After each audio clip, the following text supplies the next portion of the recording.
guys, nagluto tayo ngayon ng ginataang kalabasa at sitaw na may alimasag.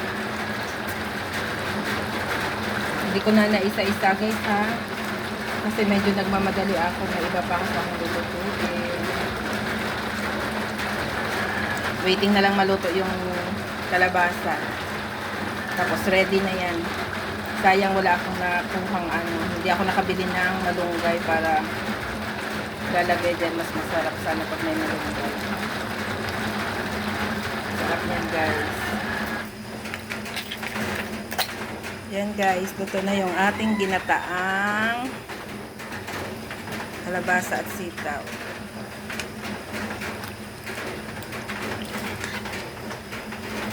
Thank you guys for watching.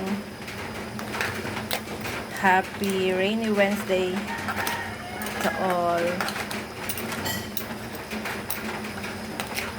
See you on my next video. Bye bye.